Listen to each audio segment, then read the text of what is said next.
Hey everybody, welcome to the channel. Michael Noland here, and tonight, boy, the asylum is on fire, and it's the inmates who are in charge of putting the thing out. Of course, I'm talking about the latest news from the Pink Floyd camp, or the various Pink Floyd camps to be a little bit more precise, and a whole lot has come out in the last few days. We've had Roger Waters speaking to the United Nations Security Council, as well as Samson releasing a statement that Roger takes exception to, and of course, right after she made her statement, hubby David Gilmour reiterated that everything she said was absolutely true.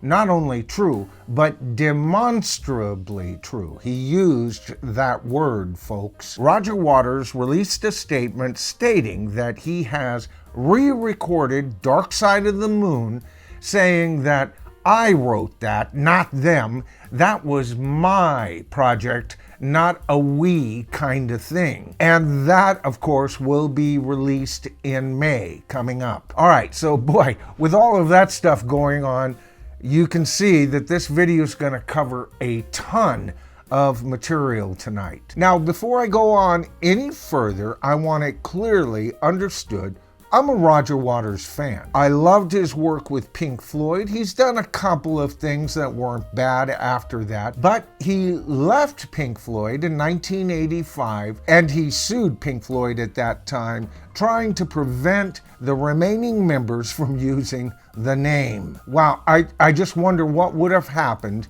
if Syd Barrett had had the same idea. Now, you know, I remember when all of that happened, and I think that was the beginning of my love-hate relationship with this guy. I had no problem with him leaving the band if he felt that's what he needed.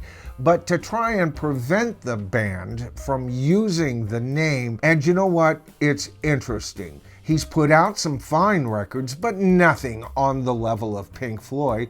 And in my humble opinion, I know a lot of you aren't going to agree with this, but I loved The Division Bell. Yes, David Gilmour had to get some writers on the team in order to get that. He's not a prolific writer by any stretch of the imagination. His strong suit is playing some of the best rock and roll guitar that, well, the entire genre has to offer, in my opinion. But the fact that Roger Waters deciding to leave, and so therefore they couldn't possibly be Pink Floyd anymore, was, in my opinion, the words from a megalomaniac. The same megalomaniac, by the way, that showed up at the United Nations Security Council. Oh, here we go. This big council, right, that's set up to decide on world affairs, on what the United Nations wants to back in there for, and they get some old rock star in there who has read the latest Atlantic or the Washington Post and gets all his information from all of the claptrap books from the far left. Let's have him show up, right? I mean, he's an expert. What the hell is going on? We now bring rock musicians in as experts for the Security Council to seriously consider. And guess what? He was there, according to him, on behest of Russia. Now, I do agree on a couple of his stances. I don't want nuclear war. Who in the hell would? But if you ask me, getting clowns like this into the Security Council to be seriously considered is a step in that direction, possibly. I think the man should be keeping his mouth shut. And you know what, longtime viewers of this channel, you're not surprised to hear me say that. I have been against rock icons opening their mouths concerning political agendas, both on the left and the right, folks. I don't take political sides. Okay, so try to keep track of my train of thought here. First of all, in 1985, he leaves Pink Floyd. Shortly thereafter, he sues Pink Floyd. Nowadays, we see him showing up inappropriately, in my opinion, at the United Nations Security Council. Then we get David Gilmour's wife and her statement. And I have that statement right here. In that statement, she says that Rogers was an anti-Semitic, a Putin apologist, and a lying, thieving, hypocritical, tax-avoiding, lip-syncing, misogynistic, sick with envy, megalomaniac. Well, I've called him a megalomaniac already in this video, so I agree with her there. And you guys know what I think about artists who lip sync. Now, she also calls him a Putin apologist in this statement, doesn't she? Now, I read that he was there on the behest of Russia. Putin is the head of Russia, so is that a case of if there's smoke, there must be fire? Now, David Gilmour backed up his wife's statement with a very succinct statement of his own. Very simple. He said, every word concerning her statement, every word demonstrably true. And what was Roger Waters' response? He's having people looking into it.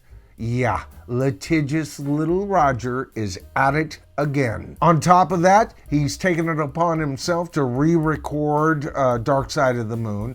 I know other artists have done this in the past with mixed results, but you know what I've always said, folks, on this channel, you can see it in past videos, that Dark Side of the Moon, in my opinion, is one of those few rock albums that, to me, is near perfect. I've given you other examples of this, right? I've given you Abbey Road as being an example of a near perfect album. Barnstorm by Joe Walsh and Barnstorm, another excellent example of just a highly glossed album, and others that I've mentioned throughout my videos. Now, when I say near perfect, you see, it's the near perfection that makes it truly art.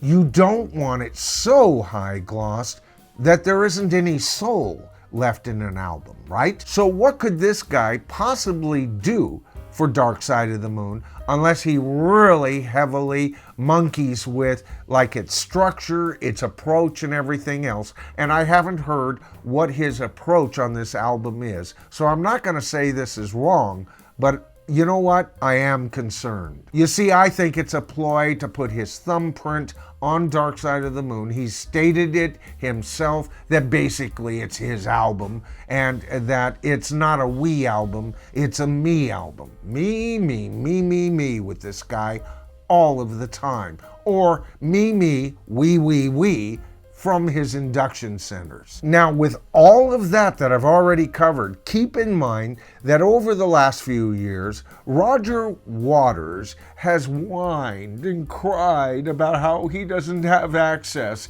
to the Pink Floyd website. You know, the band, he said, was dissolved and he wanted nothing to do with. The very band that he sued, trying to prevent them from ever using the name. And now he wants access to the Pink Floyd website. He wants to be represented as a Pink Floyd member, or at least a past Pink Floyd member. Now, the two remaining Pink Floyd members are having none of that, and wisely so. You give this guy an inch, he'll take a mile every single time. What do I mean by that? Well, it seems to me the more he crawled up his own sphincter, we saw lesser attempts from him over the decades. And yet with Pink Floyd, severely hampered by the lack of Roger Waters' talent, they managed to put out a damn good album, and that album, to me, it's The Division Bell, folks. Is it the very best Pink Floyd album of all time? No. As a matter of fact, I can think of 3, 4, maybe 5 albums that clearly go above that album, but The Division Bell, folks, is a wonderful album, and Gilmour and company went out to get additional writers to accomplish that. They didn't have Roger Waters as their primary writer anymore. But here's the point. They survived.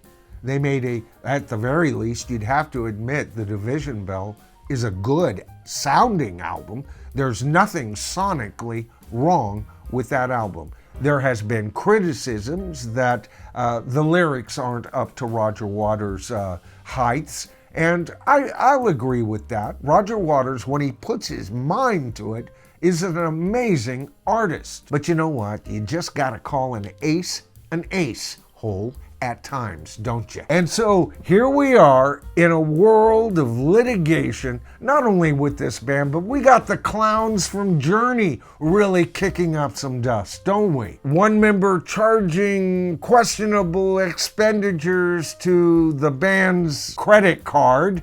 Another member saying, I'm the only one that's left, and so you guys do what I say, and I want to bring on such and such, and two of them saying, no, we don't want that person here. And yet another member saying, well, they can fire me anytime they want. And you know what? Despite all of that nonsense, this idiot band is on tour. As a matter of fact, there's even hints that Greg Rowley may show up at one of their events as a special guest. Now, I'm not, nor have I ever been, really a major Journey fan. I loved their first album, and then when they brought on their new vocalist, they got a little too popish for me. I've said that in past videos. They sound more like a corporate rock band. You know, like when Jefferson Airplane became Jefferson Starship. They just sounded more corporate to me, especially on We Built This City. And of course, Journey's When the Lights Go Down in the City drove me right up a wall. But you know what? They were a very talented band. They came from a great pedigree. They had a solid guitarist. They had great musicians throughout, a wonderful vocalist. And for me, they were hit and miss on their releases a little bit. But the thing is, they were truly a great band. They're one of the major bands. I've mentioned that in past videos as well. They were amongst that group of bands, Boston, Kansas, Journey, you know, Foreigner, those group of bands that really kept rock actively heard on pop radio, as well as selling some major albums between those bands. But guys, I'm getting sick and tired of Mary Hartman, Mary Hartman. I mean, this has become nothing more than a soap opera these days between these two bands. And one of them actively touring. But you know what? Watch them. They'll sell out because there is a certain element of us that just thrives on drama. Trauma. Okay, folks, that's the video for tonight. I tried to put it together in a fashion that you could easily follow. Give it a thumbs up if you enjoyed it, please. That helps the YouTube algorithm better identify the channel to a larger audience. And you know what? The channel has really started to grow yet again. We've had over 500 brand new subscribers in the last 8 or 9 days. I've had a few of you contact me and say, why haven't I seen my name up there? I've said this, and it's been a while since I brought this up, but I am months and months and months behind. In order for me to catch up, I'd have to quit doing videos. So I put out 15 names on each video. Just suffice it to say, I am keeping track. Your name will come, but due to the channel's growth, it's gonna be a while, folks. So a big thumbs up to all our brand new subscribers. And by the way, folks, if you haven't subscribed to the channel as of yet, it is so freaking easy. All you have to do is hit that subscribe to the tribe button, then tap that top bell icon, and you'll be notified of all my future videos, not only on the classic rock era, but the modern rock era as well. I'm Michael Nolan. This is The Bottom Line. And guys, we together, we're the tribe. And I'll see you in my next video.